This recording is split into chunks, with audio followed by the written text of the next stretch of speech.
미국 역사상 8번째로 사망자가 많았던 최악의 총기 사건이자 피해자 중 임산부와 8개월 된 어린아이까지 포함되어 많은 사람들이 분노했던 평화로운 마을 샌디에이고에서 벌어진 일명 맥도날드 대학살에 대해 알아보자. 자, 그럼 맥도날드 대학살을 일으킨 범인 제임스 허버티에 대한 시민 재판을 시작합니다.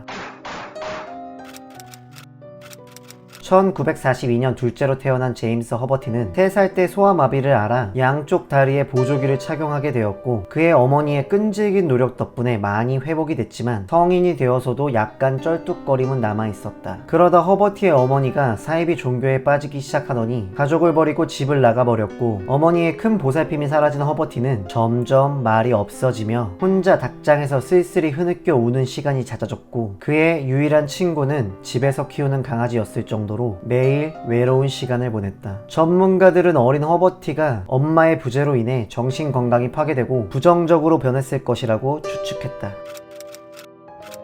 허버티는 10대 청소년기에 오직 총에만 관심이 있었다고 한다. 끊임없이 표적에 권총을 쏘는 연습을 했고, 주위에서 허버티는 아마추어 총포 장인이지 라고 할 정도였지만, 그의 우울하고 내성적인 성격 때문에 매번 친구들과 어울리지 못하고 학교 폭력에 시달렸다. 어릴 때부터 훌륭한 장의사가 되는 것이 꿈이었던 허버티는 학교를 다니면서 장의사 자격증을 땄고, 실제로 장례식장에서 일을 하며 실력을 인정받았지만 다른 직원과 사소한 갈등으로 포기하게 된다.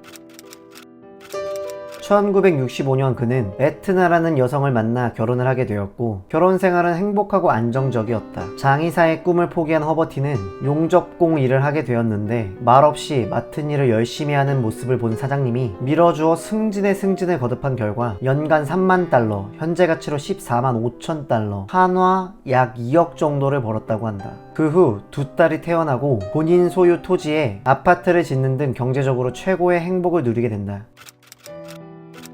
1980년대 초 허버티는 잘 다니던 용접 회사가 경제 악화로 인해 어려워지면서 해고당해 실직자가 되었다. 그때부터 그는 정신건강이 나빠져 점점 폭력적이고 비관적인 사람으로 바뀌기 시작했다. 지인들에게 가족들을 먹여 살릴 방법이 없다면 차라리 함께 죽어버리겠다 라는 말을 서슴없이 내뱉었고, 아내 앞에서 장전이 된 권총을 자신의 머리에 겨냥하고 쏘겠다는 행동을 하는 등 정서적으로 매우 불안한 상태였다. 이런 상황에 그의 집에 불이 났고, 그의 아파트는 경제적 어려움으로 매각하며 결국 멕시코 국경 부근이자 샌디에이고에 있는 산 이시드로로 이사하게 되었다.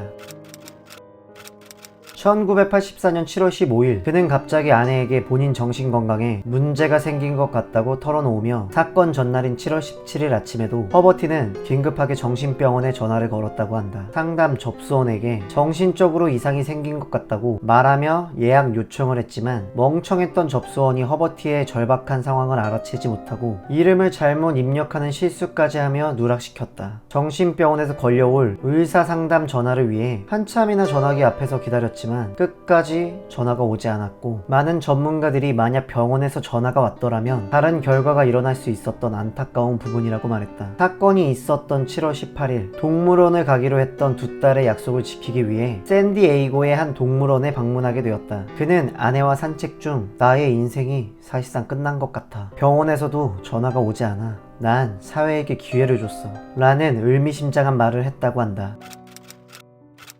동물원에서 나와 아이들과 근처 맥도날드에서 식사 후 귀가했고, 허버티는 옷을 주섬주섬 갈아입고 어깨에는 총을 맨 상태로 탄약 상자를 찾아 나갈 준비를 했다. 그는 나가기 전 아내에게는 키스, 두 딸에게는 잘 있어, 아빠는 이제 돌아오지 않을 거야 라는 말을 남겼다. 아내는 곧 저녁 준비를 할 예정이니 늦지 않게 돌아오라 말하며 어디로 가는지를 물었고, 허버티는 인간 사냥을 간다고 대답하며 나갔다. 그의 아내는 이런 의미심장한 말을 듣고도 막지 않았다고 한다. 잠시 후 허버티는 탄약이 가득 든 가방을 메고 반자동 소총 우지, 9mm 권총, 12게지 산탄총을 들고 맥도날드 가게 문을 열었다. 식당에 들어선 그는 식사를 하고 있던 45명의 손님과 7명의 종업원에게 무차별적인 총을 쏘기 시작했고, 더러운 돼지 베트남 새끼들, 내가 1000명을 죽였다, 난 1000명을 더 죽일 생각이다 라고 외치며 끝까지 총을 놓지 않았다고 한다. 맥도날드 안에는 가족 단위 손님들이 많아 안타까운 사망자들이 많았는데, 그중 임산부에게는 48발의 총을 난사했으며, 총에 맞아 쓰러진 엄마 옆에서 울던 8개월밖에 안 된 아기 등에 총구를 들이댔고 거침없이 총을 발사했다. 아 미친.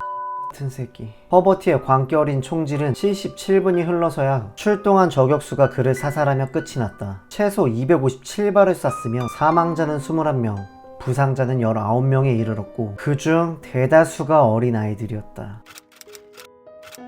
1980년대 당시 미국은 맥도날드를 가는 건 행복한 가정생활, 물질적인 풍요를 상징하는 의미였다고 한다. 요즘 같으면 SNS에 고급 식당에서 행복한 사진을 올리는 것처럼 말이다. 전문가들은 제임스 허버티가 그토록 갖고 싶어 했지만 가질 수 없었던 삶의 모든 것이 그 맥도날드에 압축되어 있다고 말했다. 그렇다면 허버티는 동물원을 나와 점심을 먹었던 맥도날드에서 그는 어떤 생각과 감정을 느꼈길래 행복의 상징 맥도날드에서 그런 끔찍한 짓을 저지르게 된 것일까? 과거 갓 건물주였던 자신을 회상하며 다시 노력해도 바뀌지 않는 자신의 처지를 비난했을까? 아니면 행복한 미소를 띄우며 식사를 하는 다른 가족들 사이에 본인 가족만 외톨이처럼 스며들지 못하는 것에 대해 자신에게 화가 났을까? 그것도 아니면 본인이 가질 수 없었던 행복을 보며 불행한 감정을 너희도 느껴보라는 생각이었을까? 그가 사살되면서 우리는 알 수가 없지만 어떻게 보면 이 거지 같은 비극적인 상황을 막을 수 있었을지 모른다는 생각이 든다. 정신과 예약 접수가 누락되지 않고 의사 상담을 받았더라면, 의미심장한 말을 들었던 아내가 한 번 더 붙잡아 줬더라면 이라는 아쉬움이 남는 것은 어쩔 수 없는 것 같다. 자, 그럼 한국에서도 이런 무책임한 대학살이 똑같이 일어난다면 당신은 어떤 판결을 내리시겠습니까? 여러분들의 판결을 댓글로 적어주세요.